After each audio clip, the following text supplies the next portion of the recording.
Hi குட்டீஸ், welcome back to our channel. இன்றைக்கி நம்ம 7ஆம் வகுப்பு பருவம் 1 அதில் இயல் 2ல் இருக்கிற திருக்குறள் தான் பார்க்க போகிறோம். திருக்குறளில் நுழையும் முன் பார்க்கலாம்.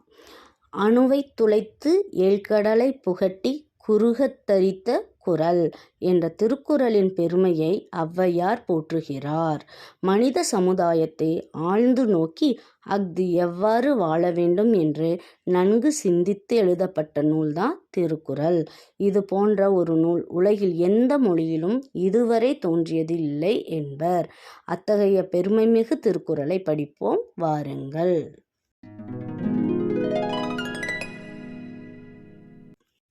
அடுத்து பார்த்திங்கன்னா, திருக்குறளை எழுதியவர் யார்? திருவள்ளுவர். அவரை பற்றி சில வரிகளை பார்க்கலாமா? திருக்குறளை தந்த திருவள்ளுவர் 2000 ஆண்டுகளுக்கு முற்பட்டவர்னு சொல்கிறாங்க. முதற் பாவலர், பொய்யில் புலவர், சென்னா போதார் என்ற சிறப்பு பெயர்களை குறிப்பிடுகிறார். தமிழ் நூல்களில் திரு என்னும் அடைமொழியோடு வருகின்ற முதல் நூல் எது அப்படின்னு கேட்டிங்கன்னா திருக்குறள் தாங்க. திருக்குறள் அறத்துப்பால், பொருட்பால், இன்பத்துப்பால் என 3 பகுப்புகளை கொண்டது. இதில் அறம் 38, பொருள் 70, இன்பம் 25 என மொத்தம் 133 அதிகாரங்களை கொண்டுள்ளது. அதிகாரத்துக்கு 10 குறட்பாக்கள் வீதம் 1330 குறட்பாக்களை கொண்டுள்ளது. இதற்கு முப்பால், தெய்வ நூல், பொய்யாமொழி போன்ற பிற பெயர்களும் இந்த நூலுக்கு உள்ளது.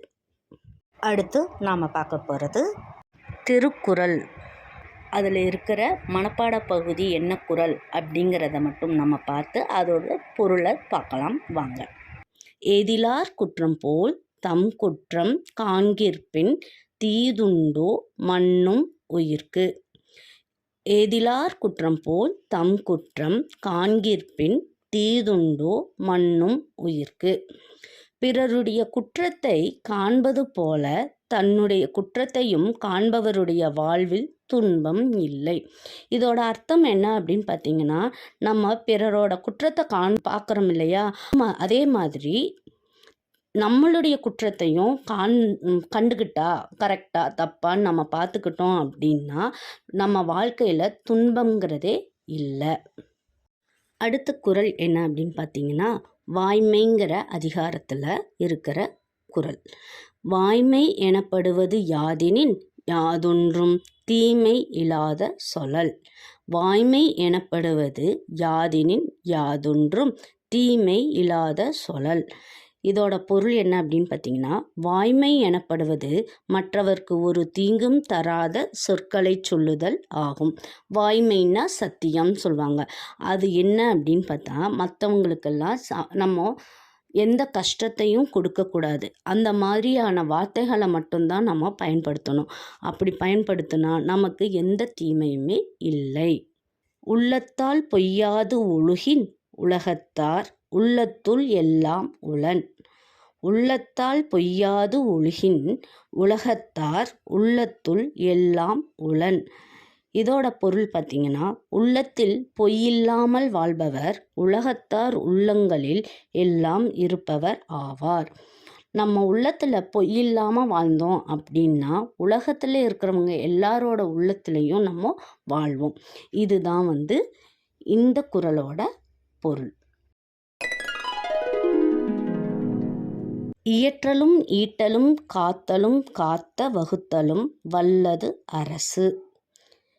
இயற்றலும் ஈட்டலும் காத்தலும் காத்த வகுத்தலும் வல்லது அரசு. இதோட பொருள் என்ன அப்படின்னு பார்த்தீங்கன்னா, பொருள் வரும் வழிகளை அறிதலும் அவ்வழிகளில் பொருள்களை சேர்த்தலும் சேர்த்த பொருளை பாதுகாத்தலும் காத்த பொருளை பயனுள்ள வகையில் திட்டமிட்டு செலவிடுதலும் சிறந்த அரசின் செயலாகும். ஒரு அரசோட வேலை என்ன அப்படின்னு பார்த்தா, பொருள் எங்கேருந்து வருது அதை நம்ம அறியணும். அந்த வழியில் பொருள்களை சேர்க்கணும். சேர்த்த பொருளை பாதுகாக்கணும். பாதுகாத்த பொருளை பயனுள்ள வகையில் நம்ம திட்டமிட்டு செயல்படணும். இதுதான் அரசின் செயலாகும் அப்படின்னு சொல்கிறாங்க. அடுத்து நம்ம புக் பேக் பார்க்கலாம் வாங்க. புக் பேக்கில் பார்த்தீங்கன்னா சரியான விடையை தேர்ந்தெடுத்து எழுதுக. வாய்மை எனப்படுவது தீங்கு தராத சொற்களை பேசுதல். டேஸ் செல்வம் சான்றோர்களால் ஆராயப்படும். ஆன்சர் பொறாமை இல்லாதவன். பொருட்செல்வம் என்னும் சொல்லை பிரித்தெழுத கிடைப்பது பொருள் கூட்டல் செல்வம். யாதெனின் என்னும் சொல்லை பிரித்தெழுதுவது யாது கூட்டல் எனின்.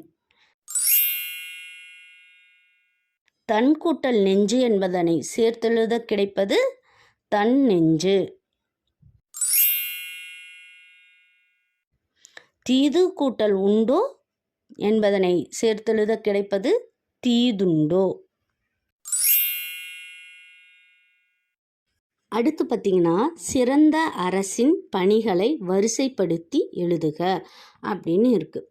பொருளை பிரித்து செலவு செய்தல், பொருள் வரும் வழிகளை அறிதல், சேர்த்த பொருளை பாதுகாத்தல், பொருள்களை சேர்த்தல். இந்த 4ஐயும் வரிசைப்படுத்தி எழுதணும். நம்ம அப்போ ஃபஸ்ட்டு என்ன எழுதணும்? பொருள் வரும் வழிகளை அறிதல். நம்ம பொருளை எப்படி கிடைக்குது அப்படின்னு நம்ம பார்க்கணும். அடுத்து பார்த்திங்கன்னா பொருளை சேர்க்கணும். பொருள்களை சேர்த்தல், சேர்த்த பொருளை பாதுகாத்தல், பொருளை பிரித்து செலவு செய்தல். இப்படி தான் 4ஆக பிரித்து எழுதணும், வரிசைப்படுத்தி எழுதணும் குட்டீஸ். அடுத்து நம்ம குருவினா பார்க்கலாமா? எப்போது தன்னெஞ்சே தன்னை வருத்தும். இது கேள்வி. இந்த கேள்விக்கு பதில் ஒருவர் தம் நெஞ்சறிய பொய் சொல்லக்கூடாது. அவ்வாறு கூறினால் அவர் நெஞ்சமே அவரை வருத்தும். இன்னொரு தடவை சொல்கிறேன். ஒருவர் தம் நெஞ்சறிய பொய் சொல்லக்கூடாது. அவ்வாறு கூறினால் அவர் நெஞ்சமே அவரை வருத்தும். 2வது கேள்வி, வாழும் நெறி யாது? ஒருவர் தன் நெஞ்சில் பொறாமை இல்லாத குணத்தையே ஒழிக்க நெறியாக கொண்டு வாழ வேண்டும். ஒருவர் தன் நெஞ்சில் பொறாமை இல்லாத குணத்தையே ஒழிக்க நெறியாக கொண்டு வாழ வேண்டும். 3ஆம் கேள்வி, உலகத்தார் உள்ளங்களில் எல்லாம் இருப்பவன் யார்? உள்ளத்தில் பொய்யில்லாமல் வாழ்பவர் உலகத்தார் உள்ளங்களில் எல்லாம் இருப்பவர் ஆவார். உள்ளத்தில் பொய்யில்லாமல் வாழ்பவர் உலகத்தார் உள்ளங்களில் எல்லாம் இருப்பவர் ஆவார். இன்னைக்கு நம்ம இயல் 2ஓட திருக்குறளை பார்த்தோம். இந்த வீடியோ உங்களுக்கு பிடிச்சிருந்தா லைக் பண்ணி share, comment, subscribe to my channel. Thank you for வாட்சிங்.